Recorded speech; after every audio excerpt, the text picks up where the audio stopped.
Here with reaction, former White House Chief of Staff Reince Priebus, Fox News contributor Charlie Hurt. Reince, let's get your reaction. This is all they have. There's nothing positive they can run on, not a single thing.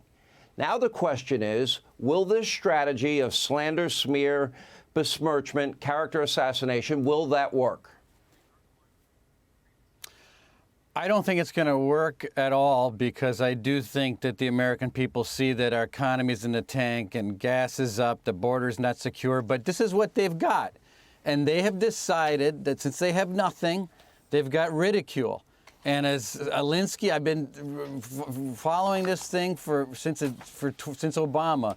Alinsky has always, when he wrote his rules for radicals, he said that ridicule is man's best weapon, and that's what they're doing. They are targeting people, they are polarizing people, they're personalizing it, and they're going after Republicans with these insane attacks. And when you talk about fascism, put aside the fascism of Joe Biden through executive order, shutting Keystone Pipeline, shutting down the market, doing all the things he's done. When you talk about purging a party of disease, that sounds like fascist language to me. And you have these candidates out there. When you talk about fascism, Mandela Barnes in Wisconsin running against Ron Johnson is talking about releasing 50% of the state's prisoners. Fetterman, your buddy in Pennsylvania, Sean, is talking about releasing 30% of the state's prisoners. It doesn't get any more wild than that. And finally,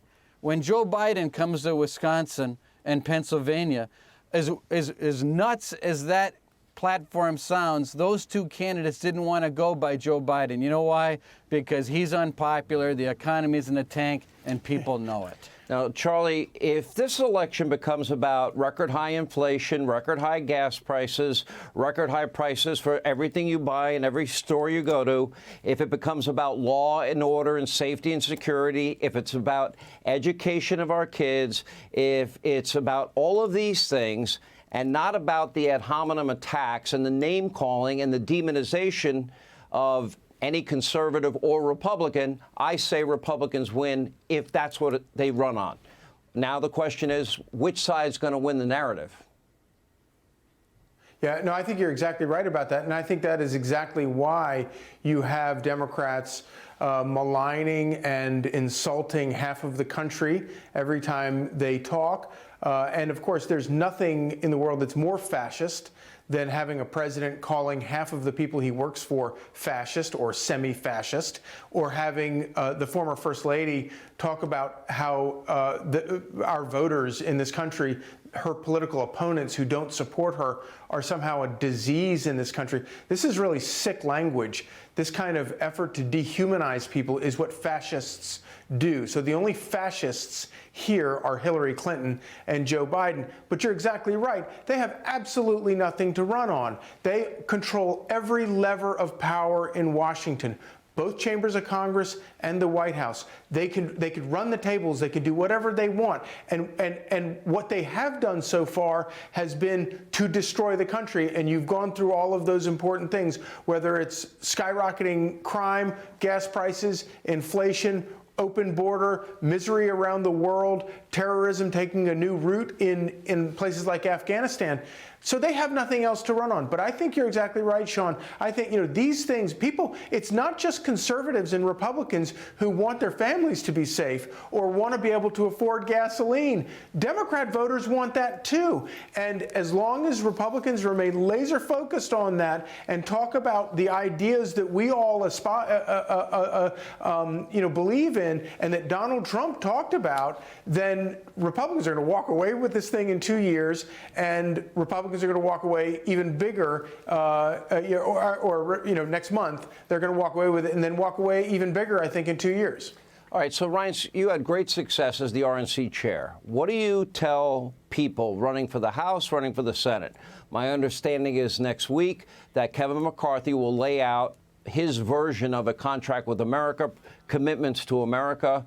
I like that idea. I like the idea that every candidate signs their name and makes a pledge to do certain things before they run. I would like the Senate candidates to do the same. What do Republicans need to do to keep the focus where it belongs? Well, I agree with you, too. I think, number one, you got to tell people what you're for. I think a contract with America or a new contract, whatever he's going to call it, is brilliant, number one. Number two, you cannot let these candidates like Mandela Barnes and Fetterman and these folks get away with portraying themselves as something that they're not. They're on TV every minute telling people that they're mainstream, while at the same time they're talking about releasing prisoners, they're talking about defunding the police, and they're on the record talking about cashless bail. That people who commit violent crimes should not have to pay a cash bail in order to get out of prison. This is what the record is. So I think Republicans have to be relentless on what they're for, relentless on pointing out what their opponent is for, and then they need to tell their own story about their own lives and their own families and their own sacrifices. I think all of that together is important. Last thing, you got to focus on the ground game and the grassroots. You got to focus on absentee ballot, request forms, targeting people, turning out voters, and just obviously, like Lincoln said, have more ballots in the box than the other guy. Do you feel the Republican Party has that technology? Are they prepared to compete with the Democrats on that level in terms of getting out the vote?